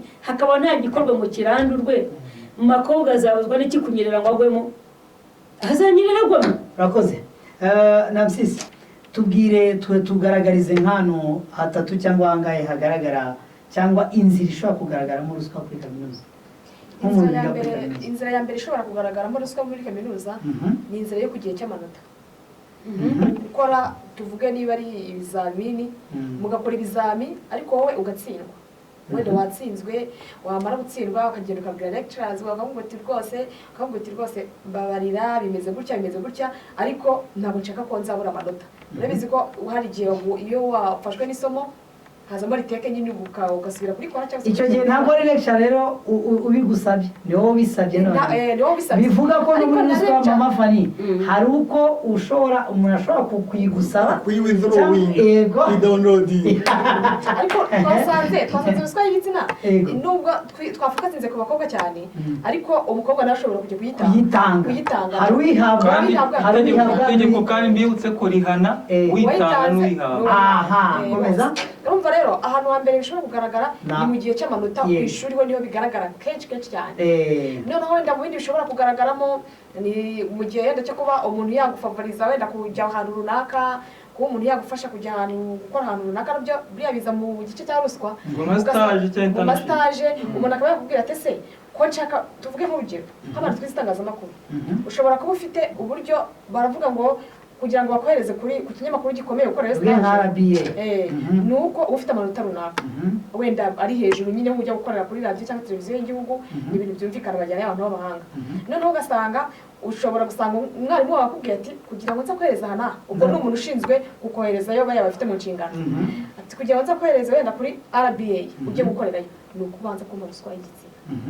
kugira ngo nkohereze kugira ngo nkohereze ahantu heza kuko ni stage ashobora kuvuga ati rero kugira ngo nkohereze aho hantu hakomeye gutyo nuko ubanza kumpa nanjye ibyo nkeneye kugira ngo rero niba ubishoboye niba ufite intege nkeya ushobora kuvuga uti koko ndemera njyeyo ariko kandi waba intwari ukajya akantu ukavuga utenyereza aho nkwiriye naho ngaho ndumva ruswa ishobora kugaragara cyane muri izo ncukane ariko hari n'ahandi nko mu mashuri usibye n'amanota n'ibyangombwa n'ibindi bintu byihutisha kugira ngo nka dokima serivisi kugira ngo ugaragaze n'ibiki nawe zirari kuko hari nk'umukobwa twize kuganira yagiye kuzana nza diplome ye noneho yahageze kare umuyobozi wari ushinzwe kubimuhereza akinyuzwa hirya no hino ati harya waje kureba iki ati naje kureba diplome ngo se ngo uri bumbonera bari badushakiye ya nkuru tuba turi gukora education tuba turi kwedika tubwira abantu tugiye kuri kwa informa noneho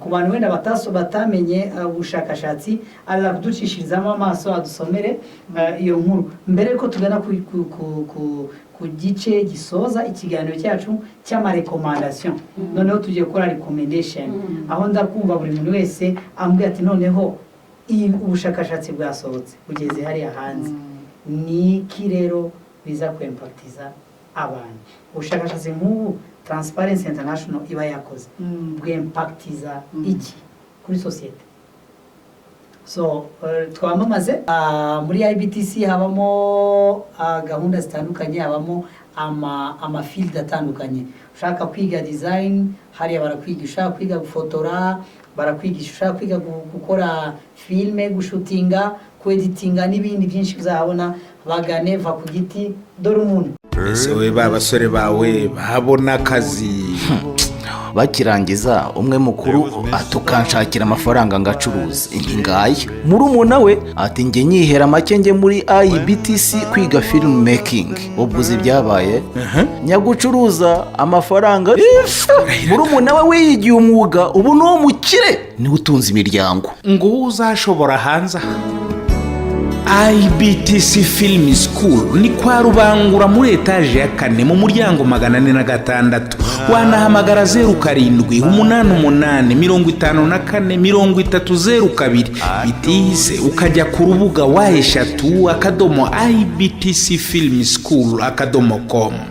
ngaho rero turagarutse mu gice cyacu gisoza mbere ko tujya kumva amarekomandation mama Fani watwibutsa ubushakashatsi bwa Transparency Rwanda icyo buvuga mu nyemerere nganishe ko ishami ry'u Rwanda ry'umuryango mpuzamahanga uranira gukorera mu mucyo binyuze mu kurwanya ruswa n'akarengane Transparency Rwanda yagaragaje cyangwa se yatunze urutoki urwego rw'abikorera amashuri makuru na za kaminuza ndetse n'inzego z'ibanze nk'ahantu hugarijwe na ruswa ishingiye ku gitsina by'umwihariko isabwa abakobwa n'abagore yego twabikomojeho yego ubushakashatsi bushya bwongeye gukorwa rero ku miterere ya ruswa ishingiye ku gitsina mu kazi bwashyize abikorera mu myanya ya mbere abantu bikorera mu mwanya wa mbere nk'abantu barangwa na ruswa ishingiye ku gitsina ikigero cya hafi ikigero kiri hagati cyane igitsina kiri kwaka 57.20% biteye inkeke mu gihe mu mashuri makuru na za kaminuza 42.60% iri kwakwa niho hakurikiye abikorera hana yanjye ikindi mu nzego z'ibanze ruswa ishingiye ku gitsina 37.20% iri hejuru ubwo ni bandi basaba ibyangombwa ari iki amashuri yisumbuye ni 36.10% mu rwego rw'ubutabera naho bageze 23.10% ubutabera ibigo bishamikiye kuri za ministeri 21.70% yego bishamikiye kuri za ministeri kuvuga ni nk'ama kanso ibigo za ministeri ziri ahanini 19.70% nk'ama kanso transparency rero igaragaza kandi yuko iri ruswa igaragara mu nzego z'ubuzima mu bitaro kwa muganga kwa muganga 19.30% yego naho se mu nzego z'umutekano nahiriho 18.10%. yego naho mu nteko ishinga amategeko 13.30%. tukiri aho niba ashaka koza mu nteko ishinga amategeko yagaragaramo mu gitondo umuri yagaragaramo umutima ntabwo ari ruswa y'igitsina gusa harimo n'akarengane n'uburira no muri dushe no agahita gukubita nk'ibituka akanakuvanga akagutse babivuze nge ndumiro niko bimeze nzi ko abantu babiyubashye kumbi nabo bafite kurenganya umugore baramurenganya. Ikindi kandi sosiyete sivile 12.30% muri sosiyete sivile turabyumva sosiyete sivile ubona iki nibyo bigo nibyo za transparency n'abandi bose mu muhango wo kumurika ubushakashatsi wakozwe tariki 28 Nzeri 2022 hahise hagaragazwa ko gahunda zashyizweho na guverinoma y'u Rwanda mu guteza ihame ry'uburinganire no kongera ubushobozi umugore zikomeje gukomwa mu nkokora nibyo natwe turi ni ruswa. Hanyuma mwabyumishije rero twabamenyeshaga ku muntu wese utarigeze yumva cyangwa asoma iyi nkuru tugana ku musozo w'ikiganiro cyacu tugira ngo ikiganiro kigire umumaro. Hari uko wowe ubyumva hari uko mbyumva niziye recommandation twaha umunyarwanda wese mu ngeri zose mu bice byose by'abanyarwanda duhere kuri Namsisi. murakoze cyane ikintu numva ngiye nabwira abanyarwanda cyane cyane igitsina gore ashaka umukobwa cyangwa se ashaka abe umugore wari we wese ikintu cya mbere nababwira ni ukumenya uburenganzira bwacu icyo ni icya mbere kutaniganwa ijambo umunyarwanda yaciye umugani avuga ko kugira ngo nigwe n'ijambo wanigwa n'uburi bwiye buriya iyo wamaze gufata kwishyiramo kutari buvuge kugira ngo ikintu kitakugiraho ingaruka nicyo kintu cya mbere kinadukoraho cyangwa se gituma ibyaha bidacika kuko niba umuntu ahura n'ikibazo runaka umuntu akakwaka ruswa y'igitsina ariko ukamwishira uzirikane ko nubwo wowe ubwawe ubyanze uyu munsi ariko ejo ashobora kwangiza umwana wawe uri umumama urabyanze ariko uzirikane ko nubwo ubyanze wowe ugize ubutwari umwana wawe hari igihe azahanywa akaba atagira ubwo butwari ikintu cya mbere rero twabwira abo bantu b'ingeri zose abagore cyangwa abakobwa ni uko bamenya uburenganzira bwabo bakavuga ibintu bibabangamiye niba umuntu akwatse ruswa y'igitsina wibigira ibanga ngo ugende wombekereza menya ko nubwo bitagukozeho uyu munsi cyangwa se nubwo bigukozeho ejo hari benshi bizangiza abana b'abanyarwanda bizangiza benshi babera igitambo ubishyira hanze niba se ugize ibyago byo kuko bikubayeho nabwo bivuga bikubayeho uyu munsi wenda wowe uguyemo uwo mutego ariko ntabwo wifuza ko uri inyuma yawe azawugwamo menyesha inyuma yawe kugira ngo nawe atazawugwamo ibyo bizadufasha cyane kuba twabasha kwirinda no guca iyo ruswa y'igitsina. Urakoze cyane Claude. Amfatiye mu ngata kuko njye abantu twaganiriye n'ibitekerezo by'inzira makumyabiri bijya kuza nababaza kuki mwabikoze wiki ubwo nicyo yavugaga uburenganzira kumenya uburenganzira bw'abantu ariko ngewe ikintu nensisitaho navuze kuva ikiganiro cyatangira abantu bakora polisi mbashyireho kuri buri rwego manuel de procedure standard operation procedures kimwe nuko nabikorera bavuze ko ngo bagiye kubashyiraho amategeko abakanira mu gutanga akazi ubwo nyine sinzi uko abadepite bazabikora kubera ko nabo bagenda bakunda gukora amagazeti no kugenda bareba uko babigenza imishinga y'amategeko ariko njyewe rwose hari ahantu ngiye kwiga customer care mpita mavana ikintu cy'ingenzi igihe cyose utakurikiza procedure mu mikorere yawe ibintu byose birabipfa uzi ko byonyine no gukominikana muri kampani uburyo procedure igihe niba bakwiye ngo iyo umaze kwandikira message uranahamagara unyohereza message kuri WhatsApp ukohereza kuri email nyuma ukanahamagara kuko ushobora kuba wenda ahandi muri silencieux ndano nabasha kutara telefone bikaza kurangira za message zose bamutazigize ni procedure rero ahantu hose bafite imirimo cyangwa se bafite iki nibagerageze bashyiramo procedure uko ibintu bigenda iyo ushaka ikintu kiniki bigenda gutya ushaka ibintu kuriyo zigenda zikaba kugeza kuri final bitangira gutya biprocessinga gutya noneho ku buryo umunyeshuri ashobora uwo muntu runaka cyangwa umuntu runaka ashobora kugenda akawezorowinga ya bibiriya akareba ibintu byose uko bigenda akabona kubikora noneho abayobozi nibagira ubushobozi bwo guhana abantu kuko njye nashyizeho procedure mu kigo cyanjye bikaza kurangira umuntu aje kurekarama ko iminsi nari natanze uko bigenda aho bigera aho bisinya n'ibiki bikaba bitarabaye kuri ya matariki deja service yapfuye nibagira ubushobozi bwo gukoresha amanama kenshi nibagira ubushobozi bwo guhana amakosa nibagira ubushobozi bwo kwirukana sinzi niba no kwirukana kongera ubushobozi abakristo abayoborwa babo kugira ngo rega ushobora no kuba uri mubi uyu mwanya nyuma ejo ukaba mwiza rero ukeneye kubagira amahugurwa niba bishoboka niba ukimukeneye kuri tekinike mujyana amahugurwa basi ya etike. Murakoze Dani turaza gusozereza kuri mama. Murakoze cyane. Icyo navuga se ibintu birenze twe ntabwo twarangiza muri iki kiganiro ntekereza ko muzanatubira n'inzego zibishinzwe z'aba transparency yaba na RIB bakababwiraho mu buryo bugize ariko ngere cyo nasoza mvuga ubwo twavugaga kuri ruswa ishingiye ku gitsina kandi twaba turi kuvuga inzira y'amakobwa ni amagambo abiri ni ruswa nk'icyaha n'igitsina. Igitsina hari umupasiteri witwa Jean Baptiste nkunda cyane akora kuri family therapy yize avuga ngo igitsina ni identite yawe n'uriwe kuko bavuga ngo yabyaye umukobwa ni icyo gitsina nyine cy'umukobwa bavuga. Ikindi cya kabiri ni inzira Imana yaguhaye y'umugisha izatuma wongera kwagura umuryango. N'izindi ngero nyinshi yagiye avuga umumaro wacyo ni iki.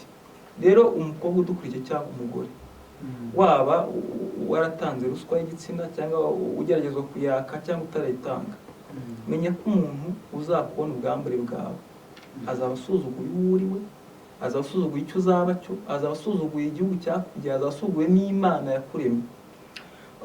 Ikindi kintu nasorezaho mvuga abakobwa n'abagore nk'uko n'ubundi leta nayo ikomeje gushyiramo imbaraga nibakora ibintu bituma bibakamo ubushobozi nibiremo ubushobozi nibige muri kaminuza benshi bafite ubunebwe mu mashuri singiye kweshya ndaso nageze muri kaminuza nkompara twiga toronkome cyangwa na concentration y'abana barimo muri primaire kuno babiga bashamikira isomo njya biko nsanga n'abanebwe ni gute muri kaminuza bavuga ngo lecture nta waje bakishima ati turutahiye kandi twayisutse bakishima nuko n'abanebwe nibishyiremo imbaraga biyongeramo imbaraga bamenye icyo bashaka bahananira uburenganzira bw'abantu niyo kuba nyine ari abagore bo kuba bari mu rugo mbese babandi bakibonwa mu ntege nke. Dufite igihugu kidufavoriza kiduha uburyo bwiza bwo gushyigikira umugore nabo nibiyumve baprofita ayo mahirwe. Ikindi cya gatatu nasorezaho ni ugusoza mbwira abo bantu baka ruswa y'igitsina cyangwa n'abayitanga yuko itegeko rirahari. Itegeko reka nze ndibasomere rirahari. Ruswa ni icyaha nk'ikindi sibyo ni icyaha nk'izindi ruswa ishingiye ku gitsina ni ibyaha nk'ibindi ihanwa gute. Uhamijwe icyo cyaha rero waba ushaka kuzayaka waba warayatse waba ushaka kuzayitanga iyo ari yo yose umenye ko uhamijwe n'icyo cyaha ahabwa igifungo cy'imyaka iri hagati y'5 n'8 ishobora kugera ku 10 iyo wakoze icyo cyaha ari umuyobozi. Ubwo faire attention. Urakoze cyane reka tugaruke kuri mama Fanny ariko nanone tubwire nk'abana b'abakobwa cyangwa abandi bantu baturiye mu duce dufavoriza delinquence aho umwana ashobora tuvuge wenda nk'uduce twa za Kibuye tw'amaniverse za Gisenyi ari hariya ukagenda wirirwa uko winezeza uvuga ati nintsindwa nzashaka nani.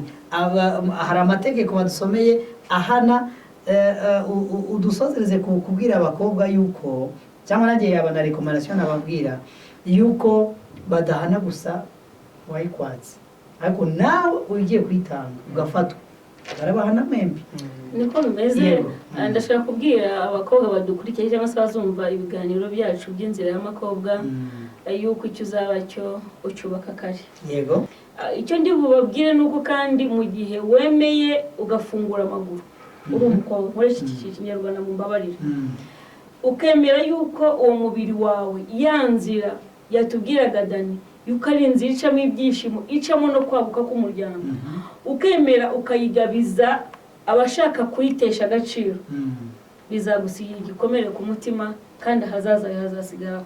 Reka ngaruke ngira icyo saba, mfite byinshi byo gusaba. Ndasaba ubuyobozi bwite bwa leta, ibintu biba byavuzwe byakozwe n'ubushakashatsi bwakozwe, shimira Transparency Rwanda, shimira Imbuto Foundation ifatiye ya mbere mu gusigasira uburere bw'umwana w'umukobwa no guhushoza umwana w'umukobwa ndetse no kumwigisha uko agomba kubwishakamo. Ndasaba ubuyobozi bwite bwa leta yuko bashyira ingufu muri iki kintu, hakabaho gukangura ndetse no guhana umuntu cyangwa se abantu bakoresha igitsina gore cyangwa se umukobwa mu nzira zo kubashakaho ibyishimo byabo bwite, happiness. Baba ubuyobozi cyangwa se abantu bitwaza icyo bari cyo, bitwaza imyanya bahawe bakayikoresha mu kugira ngo basenye ubuzima bwa wa mwana nka Rwanda rw'ejo. Za mbaraga z'igihugu, wa mukobwa uzabamo dogiteri, wa mukobwa uzabamo mama w'abana, wa wundi uzabamo mama w'igihugu, mama w'amahanga, ukamufata ukamukoresha umushakaho ya happiness yawe bwite kubw'inyungu zawe bwite. Ndakubwira neza yuko icyo biba ari kizasarura. Gatatu, ndasaba abatureberera nk'igihugu cyangwa se abayobozi bacu bakuru b'igihugu, ningira amahirwe iki kiganiro kizarebwa n'isi yose, si mu Rwanda gusa mvugira, kuko nzi neza ko iki kiganiro cy'inzira y'amakobwa kizarebwa n'abatuye isi hose.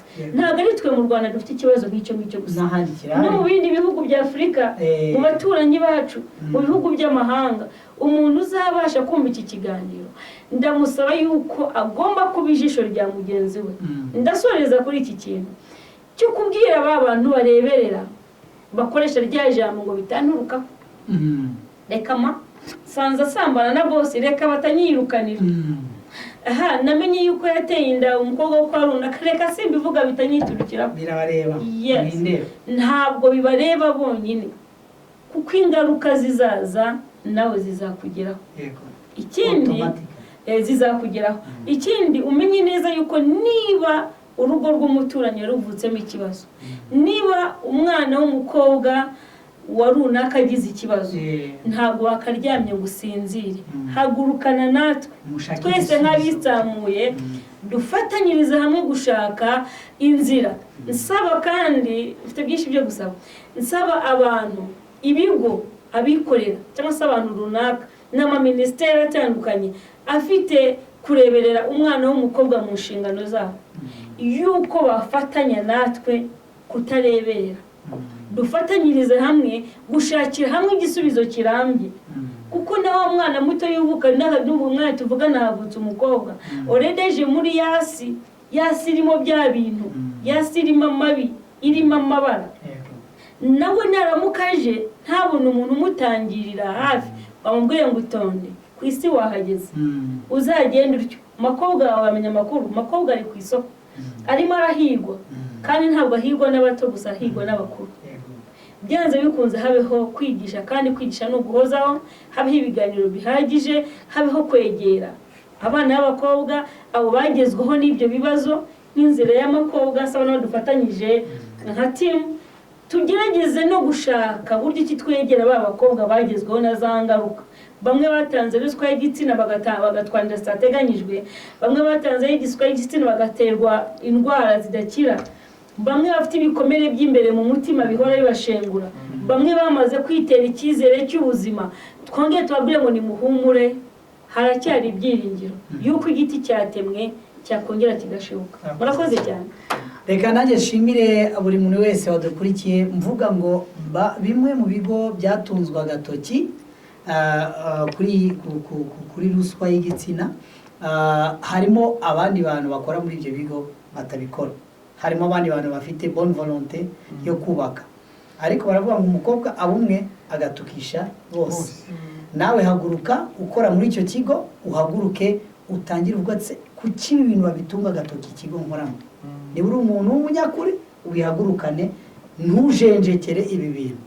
hanyuma hari n'abandi bantu bakora ahantu hihishe ku makamera opareta babika amafuteji. Hari ibikorwa mu ofisi nawe ukingira ikibaba deje ugasiba ayo mafuteji. Nawe niki wakora kugira ngo ikigo cyanyu kitakomeza kwandura? N'abakora mu bigo by'amashuri mutajya mujya muri izo nzira, hari icyo nawe wakora. Buri muntu wese n'umunyarwanda wese utwumva, n'abakora mu butabera, n'abakora mu biriya bigo byose Fani yatubwiye, buri muntu wese uzi yuko ari umunyakuri afite bonne volonté, hari icyo nawe wakora kugira ngo turwanye iki kintu kiba cyangwa iki kintu cyugarije Makobwa. Inzira Makobwa rero nakagaruka. Nshimire umuterankunga IBTC, nshimire buri muntu wese witabiriye. Reka mushimire Dani, mushimire Fani, mushimire Claude na Msisi Nato, nshimire equipe yacu yo kuri technique, abakamerameni bacu babiri kuri kamera ya mbere n'iya kabiri. Mbabwire ngo kuri platform zacu Inzira Makobwa, haba kuri Twitter turiho, kuri IG turiho, ndetse no kuri Facebook. Ariko cyane ikiganiro kuzagikurikirana 5/5 kuri YouTube channel yacu ni Inzira ya Makobwa. Mbashimire ikiganiro, tuzongera tukigarukeho dutumire impuguke. Reka mabwe ngo Imana ibarinde, mubane n'Imana kandi iborohereze mu nzira zanyu zose. ariko akaga kabaho rwose. Ubwo uzi wa muhungu wanyiciye amafoto uko ambwiye ngo rekamo amafaranga ngo twongere dukodesha imyenda y'abageni ngo nawe yongera dufotore nkaho birimo kuba. Hanyuma se ubwo gitifu muramuhamagara nawe muri iyo kinamicora? Suko kandi ubundi nakubwiye ntibishinge IBTC rwose nibo bahanga mu gufotora ibirori. Sinzi niba uri kumva karite byikorewe n'abarimu babyigisha.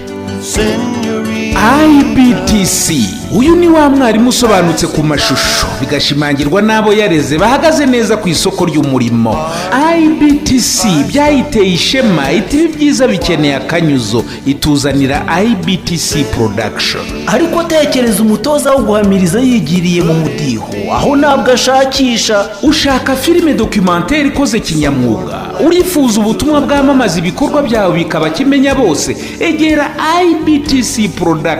Kimwe nawe ufite ibirori wifuza ko bitazibagirana cyangwa uri umuhanzi ukeneye clip y'indirimbo, nibavuga IBTC production uzumva ifoto ikeye ya yindi yivugira iwabo wa graphic design na web design. Ibi byose kandi bigakorwa bitakugoye mu giciro, mu kanya nk'ako guhumbya.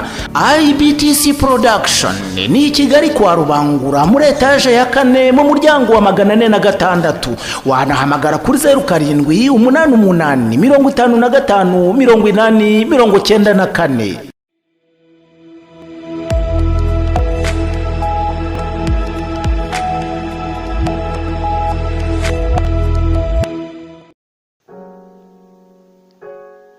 Mu rusobe rw'ibibazo byinshi nishakira igisubizo, ndi umukobwa ushoboye wihesha agaciro.